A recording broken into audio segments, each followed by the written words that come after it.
Hey, so as promised, here are two documents that are required prior to going to go look at a house here in the area.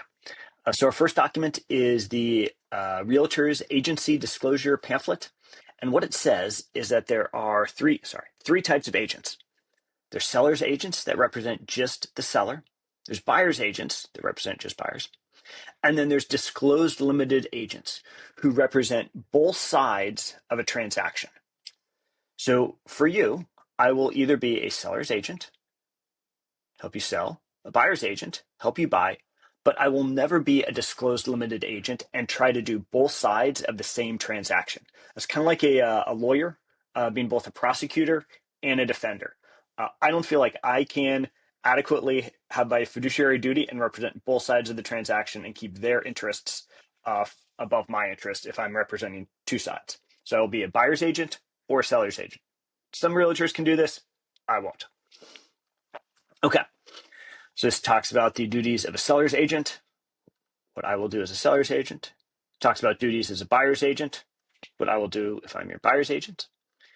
And then these talks about the duties if you're a disclosed limited agent and you represent more than one client in a transaction. Again, feel free to look over this, but it's not something I'm going to do during residential real estate sales. Okay, so that's the first document, and you just initial that at the bottom. Okay, the second one is a big one, and this is our contract, our buyer broker representation agreement, and it discloses three things. So first of all, it discloses that I work for pay. Second of all, it discloses how long we're going to be working together, a day, a week, a month. How long do you want to work with me? Okay. And the third thing it discloses is that we're exclusive, is that you're only working with me as a realtor, not me and three or four other realtors.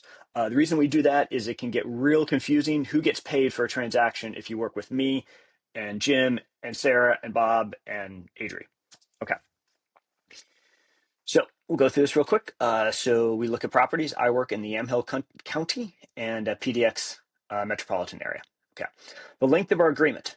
This is for you to choose. How long do you want to work with me? I may make a recommendation. If you've committed and you're like, hey, I really like this guy, John, then put 90 days or however long you think it'll take to find a house.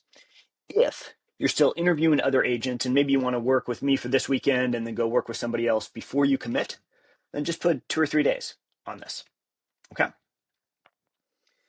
For the same thing, we are saying that for best experience, and again, working with me, you're not going to work with any other agents at the same time.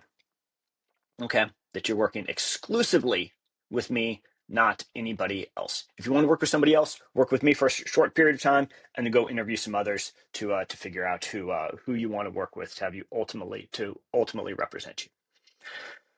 Okay, this section discloses that I work for pay. And my pay for to be a buyer's agent is 2.5%. And that's 2.5% of the gross purchase price of the house. So if we find a house and I'm able to negotiate that price down, good for you. Your price goes down, and so does my pay also go down. Now, this 2.5% is traditionally paid for by the seller. In my 16 transactions this year, 100% of those have been paid for by the seller. Okay. And the reason that is because sellers want to encourage agents and want to encourage buyers to come to their house and pick their house over any other house. And that is that 2.5% is one of the ways that they can encourage people to do that, to say, hey, come by my house and I will pay your agent's commission. Okay. So that's a 2.5%. Okay. This is how it's collected. And then, of course, we follow equal housing opportunity. If you and I don't work out, no problem. Let's get together. We can figure out if something's going wrong or we can cancel it. We use electronic signatures, and then you would sign and date below. So I've got these documents in the links below. If you have any other questions, feel free to review those or reach out to me, and I'm happy to help. All right, take care.